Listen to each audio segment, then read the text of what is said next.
Oh. Well, I guess it's usually cheap. Just right up. Yeah, I was about to say, yeah. Oh, that's true. Consumer investigator Christine Lazar is more of this travel trend and what spring break travel is looking like. I think flights are so expensive. We feel Spring like break 250 is crazy. like we were all in on going somewhere for a week, Until and now you look we're at like, flights. what is happening? Right. Yeah, I mean, especially when you look at a flight just to the Midwest Somewhere simple, or the yeah. East Coast, where you're thinking, I'm not going to Europe. Right. I'll get a better deal. Funny thing is sometimes you can get better flights To Europe. Yes. than you can to the know. U.S., and that is the case ahead of the Olympics in Milan. So right now we're seeing fairly good prices right now, fairly reasonable ones, about half of what they normally are during peak season in the summer. Going.com saw deals as low as $450 round trip from LA to Milan. I'm joined now by Katy Nastro with Going.com to talk about all things travel. Katy, thanks so much for joining us. Thanks so much for having me, Christine. And I wish I was out on the West Coast. It is so cold here right now. I know, we are very lucky and we are enjoying it. It's going to be in the 80s today. But to begin with, I want to talk about sports. It's now one of the top 4 categories behind why people travel. Yeah, Christine, we've noticed over in our Going State of Travel, which surveys thousands of travelers, really that they're looking in 2026 for a more purposeful type of travel. Maybe that means spending, slightly scaling back on the amount of trips, but when they do decide to travel, they really want to make it purposeful and really have that answer that why behind it. And sports, 2026 is going to be a mega year for sports. You've got the World Cup coming to LA in just a few short months. To kick things off, for lack of better words, we have the Super Bowl, which is one of the top reasons why we are seeing people travel in 2026 is for sporting events.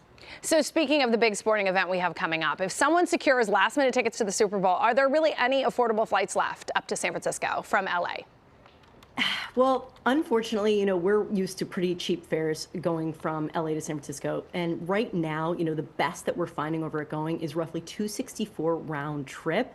But one thing that I want to sort of impart is don't just look for round trips. Also look for searching just single one-ways. Maybe you can use cash for that one-way going to San Francisco, but then coming back, you can use points.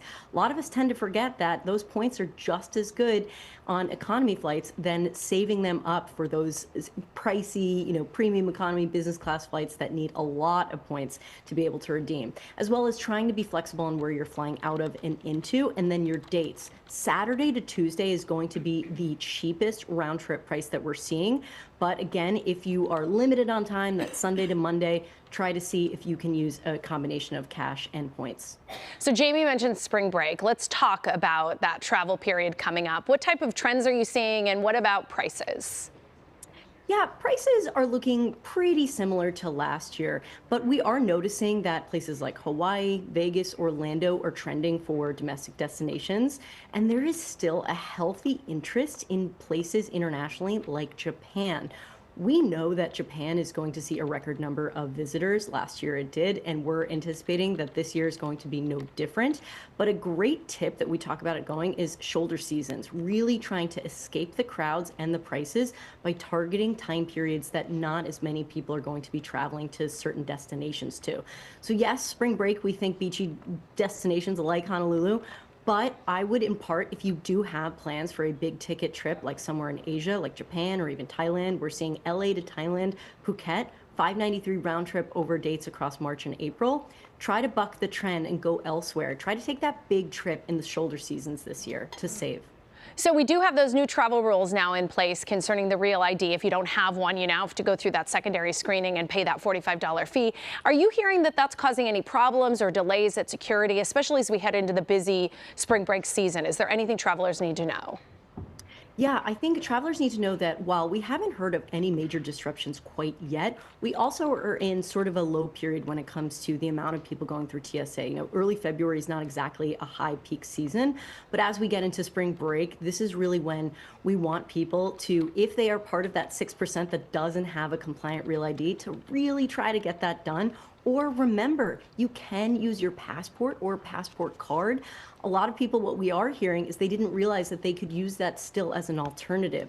So if you've got a passport, definitely just pack it if you don't in fact have a compliant Real ID. But best case scenario is just trying to go get that Real ID before you travel in the coming months. All right, Katy, thank you so much for being with us today. Jamie and Sheba, back to you. Okay, I'm looking up flights now. Absolutely, I know. We were all over here like, oh. Thailand sounds really good. I know. Actually, I just had a friend come back from Thailand, said it was amazing. I just had All somebody invite me to Thailand next week, but I'm not ready.